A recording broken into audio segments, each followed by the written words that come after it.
नमस्कार, मैं ललित प्रजापति न्यूज़ 18 के डिजिटल प्लेटफॉर्म पर आपका स्वागत है। बात करेंगे भूकंप की।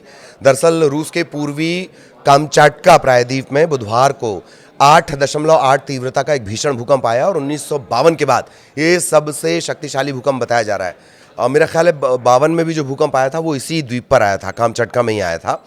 भारतीय समय की बात कर ली जाए, बुधवार सुबह करीब 4:30 बजे आया। कई रिपोर्ट ये दावा कर रही हैं कि ये दुनिया का 6वां सबसे बड़ा भूकंप है।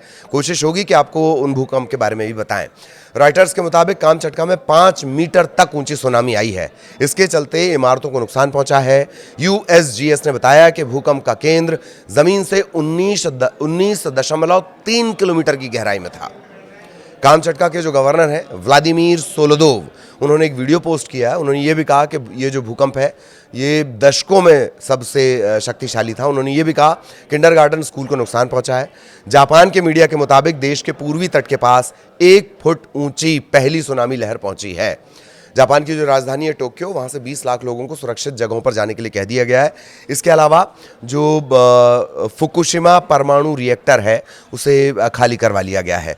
परमाणु रिएक्टर के लिहाज से बेहद परमाणु रिएक्टर जो होते हैं वो भूकंप और सुनामी दोनों के लिहाज से बेहद संवेदी होते हैं, और एक बार अगर परमाणु रिएक्टर को किसी तरह का नुकसान पहुंचा तो उस चेन को रोकना कितना मुश्किल है, ये जापान से बेहतर कौन समझ सकता है। खैर, खबर ये भी है कि अमेरिका के अलास्का और हवाई द्वीप तक समुद्र जो सुनामी की लहरें वो पहुंच चुकी हैं। भूकंप के तुरंत बाद रूस, जापान, अमेरिका, इसमें हवाई है, कैलिफोर्निया है, वाशिंगटन है, ऐसे कई देशों में सुनामी का अलर्ट जारी किया गया है। तेज़ी से उठती समुद्री लहरों ने रूस के बंदरगाह शहर सेवेरा और कुरिल्स को चपेटे में ले लिया है। सैकड़ों लोग सुरक्षित स्थानों पर पहुंचाए जा चुके हैं, जबकि कई तटीय शहर हैं वहां पर बंदरगाह, होटल, हवाई अड्डे इन्हें बंद करना पड़ा है। जापान में भी जो तटीय इलाके हैं वहां पर लोगों को कहा गया है कि वो उच्च स्थानों पर, मतलब ऊंचाई वाले जो स्थान है वहां पर चले जाएं। भारत के मौसम विशेषज्ञों का कहना है कि उससे भारत पर कोई सीधा खतरा नहीं है, लेकिन स्थिति पर लगातार नज़र रखी जा रही है। वैसे भी जो मौसम विभाग होता है वो हर जगह पूरी धरती का जो मामला होता है उस पर इसी तरह से नज़र रखता है पढ़ाई के लिहाज से। अब थोड़ा सा इस भूकंप के बारे में जान लीजिए। रूस के कामचटका में जो भूकंप आया है, दावा ये किया जा रहा है कि 6वां सबसे बड़ा भूकंप है। यूएस जियोलॉजिकल सर्वे यूएसजीएस के मुताबिक भूकंप की तीव्रता 8.8 भारतीय समयानुसार बुधवार सुबह 4:54 पर ये आया, जब आप गहरी नींद में थे तब। कोशिश होगी कि थोड़ी सी हिस्ट्री बताएं, लेकिन पहले इसके इफेक्ट के बारे में जान लीजिए। इसके इफेक्ट के बाद क्या कुछ हुआ है। इस भूकंप के चलते पूरा जो प्रशांत महासागर है वहाँ सुनामी का खतरा फैल गया है। जापान के उत्तरी तट पर 40 सेंटीमीटर ऊंची लहरें आ चुकी हैं। टोक्यो में 20 लाख लोगों को घर खाली करने के आदेश दे दिए गए हैं। जापान ने यह भी कहा है कि सुनामी की लहरें 1 से ज़्यादा दिन तक आ सकती हैं। अमेरिका के अलास्का और हवाई में सुनामी की पहली लहर टकराई है। कैलिफोर्निया में लोगों को समंदर से दूर रहने के लिए कह दिया गया है। चीन, Philippines, Indonesia, New Zealand, Peru, Mexico, उन्होंने भी अपने जो तटीय इलाके हैं उन्हें सुनामी को लेकर अलर्ट जारी कर दिया है। अब एहतियातन कौन क्या कर रहा है। कोलंबिया ने अपने प्रशांत महासागर से लगे जो इलाके हैं वहां पर सुनामी का खतरा देखते हुए चेतावनी जारी की है। खासतौर पर नारिनो और चोको जैसे तटीय विभागों में समुद्र तटों को बंद कर दिया गया है। समुद्र में आवाजाही पर रोक लगा दी गई है। सरकारी आपदा प्रबंधन एजेंसी ने कहा है कि लोग सतर्क रहें और निचले इलाकों को तत्काल खाली करें, ऊंचे जगहों पर जाएं। यह एहतियाती कदम है ताकि खतरे से बचा जा सके। इसके अलावा काउका और वैले डेल काउका नाम के जो 2 विभाग हैं उन्हें सुनामी के मद्देनज़र चेतावनी दे दी गई है। अधिकारियों का कहना है कि सभी को निर्देशों का पालन करना है। भूकंप के बाद हवाई के जो होनोलुलु है वहाँ पर भी सुनामी का अलर्ट जारी किया गया है। हालांकि अब यहाँ पर अंतर्राष्ट्रीय हवाई अड्डों पर उड़ानें फिर से शुरू हो गई हैं। शुरुआत में रोकना पड़ा था। जानकारी हवाई परिवहन के विभाग से दे दी गई है।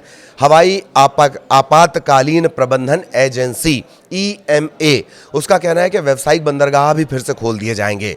रॉयटर्स की रिपोर्ट के मुताबिक प्रशांत सुनामी चेतावनी केंद्र की ओर से ये कहा गया है कि हवाई राज्य पर कोई बड़ी सुनामी आने की आशंका नहीं है। इसके बाद जिन क्षेत्रों को सुनामी की चेतावनी के चलते खाली करवा दिया गया था, अब उन्हें सेफ जोन बता दिया गया है। इससे पहले हवाई में सुनामी लहरों के पहुंचने के बाद यूएस नेवी ने प्रमुख बंदरगाहों पर अपने जहाज़ों को सुरक्षित किया। मुख्य द्वीप ओहू के तटीय और समुद्र तट इलाकों से लोगों को निकालने की कार्रवाई तेज कर दी गई। संयुक्त बेस पर्ल हार्बर हिकम के जो अधिकारी हैं उनके मुताबिक बचाव कार्य को आसान बनाने के लिए ओहू के पश्चिमी वनाई तट पर विशेष मार्ग भी एक बनाया गया है।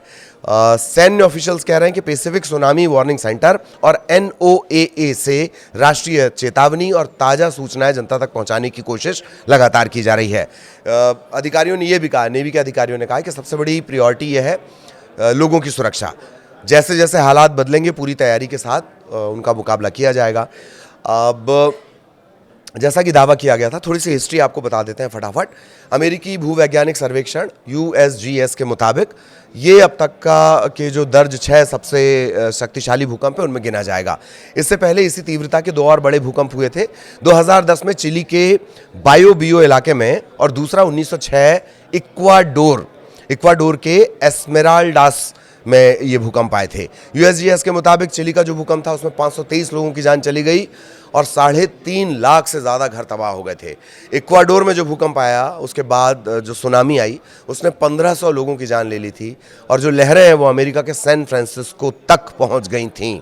एक दिलचस्प बात ये भी है कि अब तक का जो 5वां सबसे भीषण भूकंप रहा है वो रूस के कामचटका इलाके में ही आया था, जहाँ ये वाला भूकंप आया।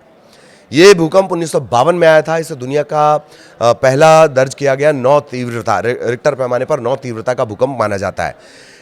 इस भूकंप ने एक ऐसी भीषण सुनामी पैदा की थी जिसने हवाई को तबाह कर दिया था। $10 लाख से ज़्यादा का नुकसान तब हुआ था। और आगे भी इस भूकंप, ये थोड़ी सी हिस्ट्री हो गई, हमने आपको बताया कि 6वां सबसे बड़ा भूकंप होने का दावा क्यों किया जा रहा है, उसकी हिस्ट्री हो गई, क्या कुछ एहतियात बरते जा रहे हैं वो भी हमने आपको बता दिया। आगे भी भूकंप से जुड़े अपडेट और इसी तरह से तमाम खबरों के अपडेट आप तक पहुंचाते रहेंगे। नमस्कार।